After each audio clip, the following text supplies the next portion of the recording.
Hello guys! Hello Aries! Welcome dito sa aking channel, Kapalaran 888. Welcome guys! Alamin natin kung anong messages, vibration, gabay energy para sa inyong lahat. At ay general reading, pwede kang makaresonate dito. Aries, full moon in Leo. Ano ba ang messages, vibration, energy, kapalaran para sa lahat ng Aries, full moon in Leo?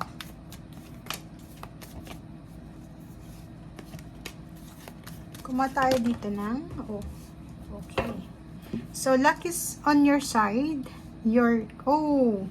So, kung makikita mo dito, itong barahang to, same din to sa Leo. Pwede mong panoorin, Aries, yung Leo. Okay? Same din kayo ng zodiac signs na fire sign. So, nakikita mo to, sinasabi ng barahan na yung swerte daw, Aries, is papanig na sa'yo. Diba? Wow, congratulations sa inyo. So, kung may swerte kang hinihintay, good luck, good fortune, malapit na tong dumating sa'yo. And malapit mo na din na ma-achieve yung goals mo. Okay? So, sa ngayon, kinakailangan mo daw na maging balanse, spiritual, and practical. So, ibig sabihin, ang practical nito, money to. So, wag tayong masyadong nakafocus lang sa pera. Kailangan din nating mag-focus sa ating spiritual na buhay. Kasi pag yung connection natin sa ating spiritual ay mas matatag or mas strong or stronger, susunod na lang yung stability sa pera and relationship. Kasi yung pinaka-importante talaga guys is spiritual. Pag malakas ka sa Panginoon, lahat susunod na lang yan. Diba? So, ang sinasabi sa'yo dito Aries, kailangan mong maging mas malapit pa doon sa source. Kasi like, for example, gusto nating maging mayaman. Gusto nating makaipon ng pera, magkaroon ng malaking halagang pera, maging masaya sa relationship, makapag-travel, kung ano man ang gusto mo, magkaroon ng negosyo, ari-arian.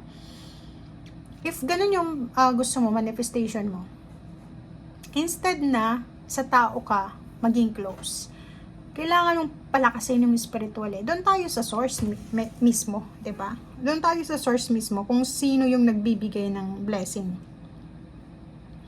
Kasi pag doon tayo sa source, siya mismo yung kausap natin, direct yung blessings. Hindi na yan dadaan sa ibang tao. Okay? So yun, ang nakikita natin.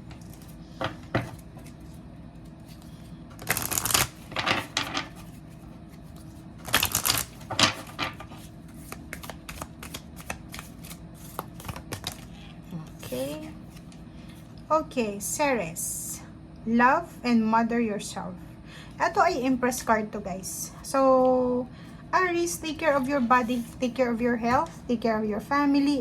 If parents ka, father or mother, take care of your family, of your kids. If wala kang anak, single, take care of your mother and father or take care of yourself. Yun yung sinasabi ng baraha.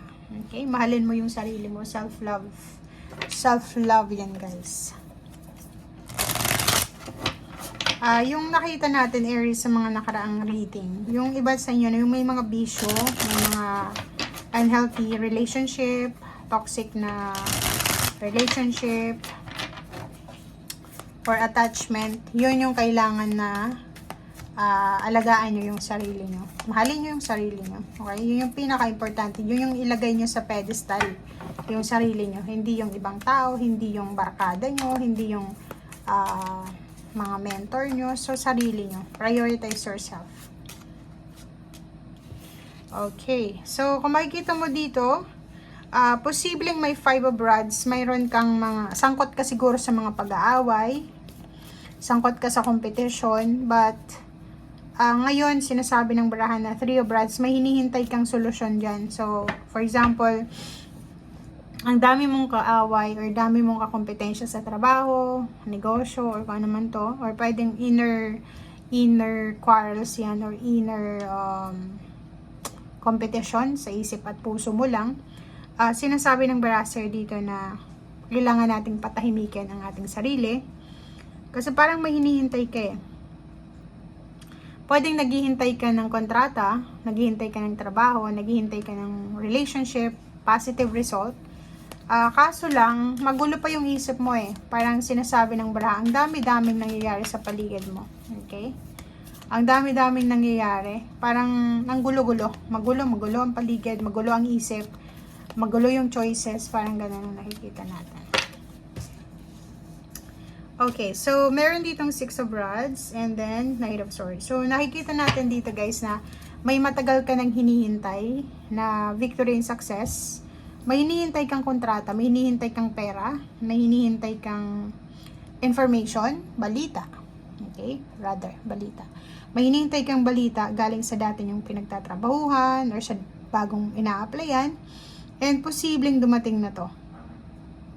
So parang at last, yung hinihintay mo, pwedeng 3 months ka nang naghihintay, 4 months, 6 months, or pwedeng 11 months, or kung ilang buwan na to, or pwedeng years na to, or 5 months, darating na siya. Okay? So, nakikita mo na yung mensahe, nakikita mo na meron ka ng balita na positive.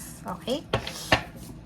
If ever na ikaw ay sangkot sa pag-aaway, nako, umiwas ka.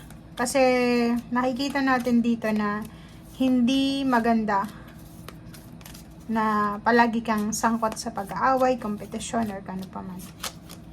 Okay, 7 of Pentacles yun. So yun, kung ano man itong hinihintay mo, it's either pera, trabaho, negosyo, or kung ano pa man siya, parating na siya. So, magiging busy ka sa paghahanda sa mga papeles, dokumento, requirements, or kano pa man.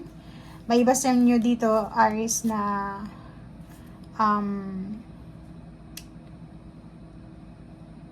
siguro health issues to, 'di ba? So parang may mga nararamdaman kayo na kailangan yung patingin sa doktor, na kailangan yung gawin as soon as possible. And yung 5 of Rods na yan is yung parang pagdadalawang isip.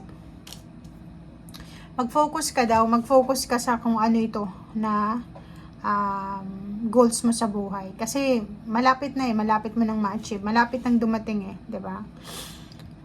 Papabor sa'yo yung swerte, papabor sa'yo yung pagkakataon, so grab the opportunity, grab mo na yung luck na to, yung good fortune, grab the chance, maging malapit tayo sa Panginoon. Okay, humingi ka ng divine intervention, humingi ka ng blessing from the Lord, humingi ka ng pahintulot sa mga gusto mong mangyari. Kasi kahit na anong gustuhin natin, if walang pahintulot ang Panginoon, hindi natin makukuha yan. So dapat balance yung spiritual and balance yung practical. Hindi lang yung focus natin pera, relationship, make sure na focus din natin yung spiritual nating buhay. Okay? Thank you guys. Bye!